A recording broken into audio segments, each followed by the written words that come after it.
أعزائي المشاهدين، السلام عليكم ورحمة الله وبركاته. ها نحن نلتقي مرة أخرى في درس من دروس تعلم اللغة الفرنسية بطريقة مبسطة. اليوم إن شاء الله بإذن الله راح نشوفوا حركة أخرى اللي يعني أوغال، ماهيش من النازال ولكن أوغال، يعني تخرج من الحنجرة ماشي من الأنف. إذن على بركة الله نبدو بلو سون. هذا وحده سي او فقط، نقولوا او، ولكن لو كان نزيد له لو او يولي كي شغل نجروها تولي نجروها تولي ما نقولوش ولكن عندنا اخرى اللي هي نفس النطق اللي هي هنا بالاو، وهنا نبداو بالاو، الاو والاو والاو. هنا حذري تخلطوا بين الاو والاو الاخرى، هادو او اللي فيها الا والاو، وهنا فيها الاو والا والاو. لا، هادو ماهمش هادو سي دي او، قلنا لو موين او لو غران او، يعني ما تخلطوش بيناتهم. هنا عندنا نبداو بالاو ونزيدو الاو تولي وهنا نبداو او او دائما نفس النطق. هذه دي فويال اورال، يعني نخرجوها من الحنجره من لاغورج، هذه ما نخرجوهاش من الفنا كيما الون والاون هذوك، لا هذه يعني يجروها فقط. نعطيكم امثله، راح نكتبوا امثله. اذا مثلا نقولوا peur نكتبوا peur ونزيدوا الغ. peur اللي هي الخوف، لا peur ما نقولوش peur، لا peur يعني نجبدوها. نروحوا مثال اخر بالاو الثانيه اللي هي كور. هنا دائما الاو كي شغل تلصق مع الاو، كور اللي هو القلب، كور. نعطيكم مثال اخر كور. مثال اخر مثلا نقولوا فلور اللي هي زهره، فلور.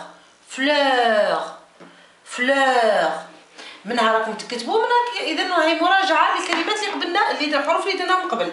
مثلا نقولوا كتبوا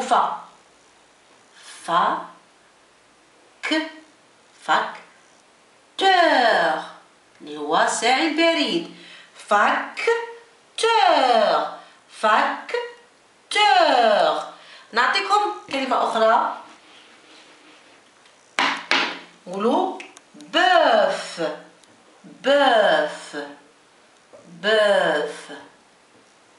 اللي هو الثور ولا العجل، بوف نظن الثور. بوف. اذا نعاودوهم نكتبوهم. عندنا ثانيه كتابه تاع الكراس سهله، وهذه تلصق فيها. اذا هذا سي ان سون نازال، يعني يخرج من عفوا سون اورال، يخرج من الحنجره الاو ونجرها ترجع كاين الحرف اليوم لي كونسون اللي راح نشوفوها اليوم، هي ما عندهاش اشكاليه، اللي هي حرف زد l'écriture du cahier minuscule و l'écriture du cahier majuscule. زد هنا تقرا كيما هي، يعني ما عندهاش كيما السي وكيما الجي، يعني من تكون موراها الا، لا هذه بكل بساطه وين ما تكون تنقرا كيما هي زد. نعطيكم مثلا نقولوا زيرو تنكتب دونك زيرو اللي هو حرف اللي هو رقم صفر. اذا زيرو زيرو زيرو. دونك هنايا ما عندناش اشكال مع الزاد، دائما قلنا الزاد زو، هذه زو هذه زو. علاش انا نقراو في الزو؟ باسكو غادي رايحين نديرو واحد الحرف اللي ننطقوه الزو ولو انه ماهوش الزاد هذه، ولكن النطق طريقه النطق تكون الزو. اذا عقلوا لهذا، هذا زو زد لا لتر زد سي اون كونسون زو. الكتابه تاعه هنا يطلب من الفوق ومن التحت. اذا هنا عندنا خطوط ثلاثه ونزيدو هادو ونكتبوه كالتالي. اذا الزو يطلع بخط ويهبط بخطين.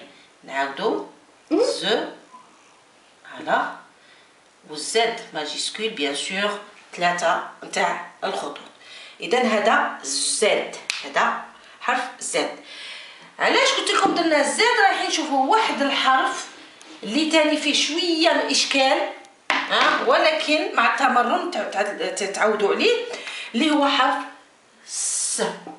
س اللي قلت لكم عليه المره اللي فاتت، قلت لكم رايحين ندرسوه. اذا س دي ليفر، س du livre, S minuscule et S majuscule.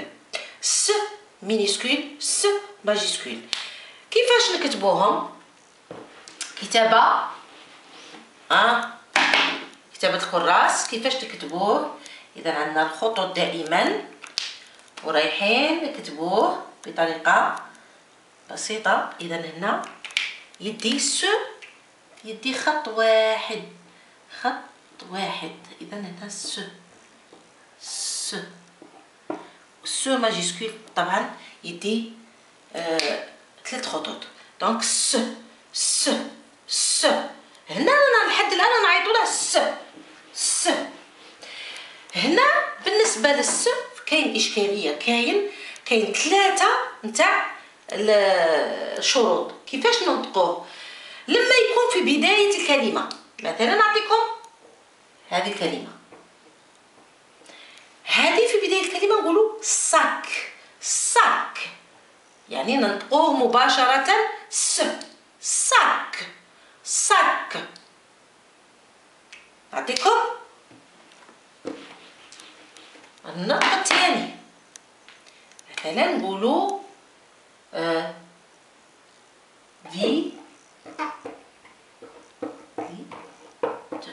إذا هنا كيفاش راح ننطقه؟ يا هل ترى ننطقه في سيت؟ لا، هنا ننطقه ز. علاش نطقته ز؟ وقتاش ننطقه ز؟ ننطقه ز من يكون محصور بين زوج تاع لي فوايال. شكون هما هاد لي فوايال؟ اللي هما ا اي او اي او او. لما يكون محصور بين هادو، شوفوا هنا كاينه فوايال وهنا كاينه فوايال. قلت فيزيت، ما قلتش فيسيت، لا ينطق س، هنا ينطق ز فيزيت. نعطيكم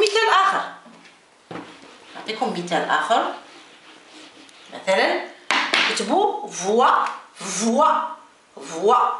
اذا فوا فوا وزيدوا زين، فوازين فوازين. راكم تشوفوا هنا بلي دائما راه بين زوج تاع الحروف، راه بين زوج تاع الحروف اللي هما لي فوايال الحركات.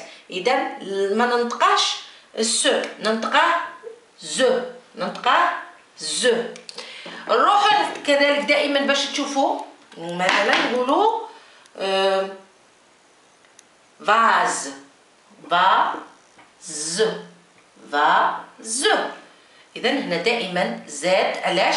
خاطر بين الأ محصور بين أ فوايال والأو فوايال.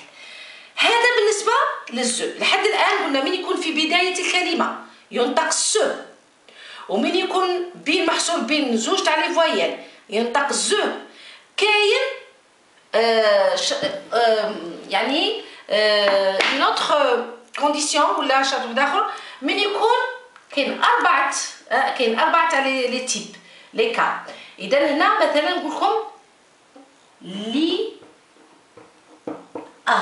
هنا راه وحده كاين فوايل هنا، ولكن هنا اش كاين كونسون. اذا لما يكون محصور بين فوايل ويكون كونسون لا ينطق ز، ينطق س.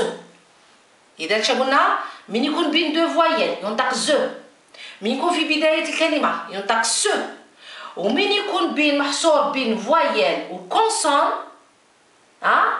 ولا تكون الكونسون منا والفوايل منا كذلك، فهنا ينطق س لا ينطق ز. والمرحله ولا لو كا التالي اللي هو مثلا عندي هنا مثلا نقولوا نعطيكم هذا المثال. اذا هنا ما نقدرش نقول لو كان ندير واحد تولي بازين، حنا ما عندناش بازين، عندنا باسين. كيفاش ننطقه س حتى ولو كانوا دو فوايل؟ وإلا كانوا دو فوايل وباغي حابه ننطقه وينطق س، نزيد له اختها واحده اخرى س. اذا ندعمه بس واحده اخرى اللي يولي ينطق س. اذا هنا باسين. نعطيكم مثال واحد اخر. نقولوا هذا هنا عندي طا ونبغي ننطقها طا س، ما ننطقهاش طا ز، لان كاين دو فوايل. نزيد الس الثانيه ندعمها باختها باش تولي عندها قوه اكثر، ونقول طا س طا س. اذا كي يكون زوج تاع لي س ما ننطقش الز، ننطقها س. نعاودوا شتو الس على قلت لكم فيها اشكال بالنسبه للحروف الاخرى. اذا اولا ملي تكون في بدايه الكلمه كيما سالاد، نهبط شويه يمكن ما تشوفوش. اذا اولا من يكون في بدايه الكلمه مثلا سالاد ولا ساك، ساك سالاد، لا هنا ننطق س، ننطق س ما ننطقش الز، على راه في بدايه الكلمه. كاين الثانيه لو كا الثاني من يكون بين حرفين كيما قلنا فيزيت فيزيت، هنا راه بين زوج حروف اذا ينطق ز ما ننطقوش س. كاين ثالثه من يكون بين فوايل وكونسون ننطقه س. واخيرا ورابعا من يكون مثلا طاس، من يكونوا زوج تاع الفوايل وندعمه بس واحده اخرى ينطق س. خلاص. اذا شوفوا الس شحال فيها، يعني لازم. وكاين بعض المرات الس لا تنطق. نعطيكم مثال. من يكون مثلا ندير الجمع، نقول مثلا نقول جو سي با ساك ولا كارطابل، مثلا كارطابل بلو، هذه واحد. ولو كان نديرها في الاخير من يكون بلوريال هنا الس تولي صماء لا تنطق، لانها في الزياده هنا غير البلوريال للجمع. اذا كاين بعض المرات نعطيكم با كاين با ما نقولش باس، نقول با نقول با. هنا س معدومه ما نطقوهاش تولي موات يعني صماء. اذا اليوم شفنا مع بعض بالنسبه للمونتاج سيلابيك دائما كيكون ا اي او اي او او. اذا هنايا عندنا هادو الحروف دائما لي فوايال.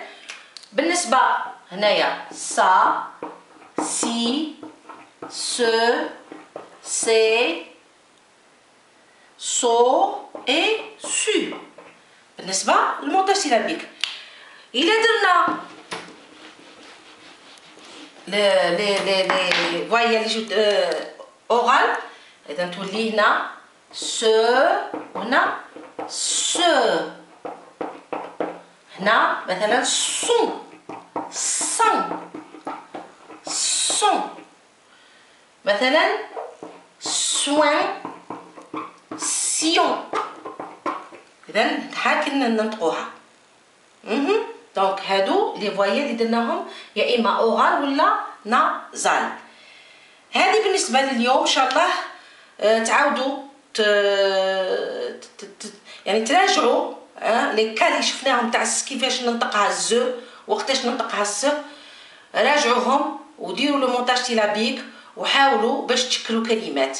اذا ان شاء الله يكون هذا الدرس استفدتوا منه، ونقولكم باللي دائما لازم المراجعه ولازم نحاول باش يعني نفورمي نشكل كلمات. راح قلت لكم رايحين من الكلمات رايحين نروحوا للجمله، ومن الجمله ان شاء الله باذن الله نروحوا للفقره، وباش نولوا نقراو النص بطريقه صحيحه.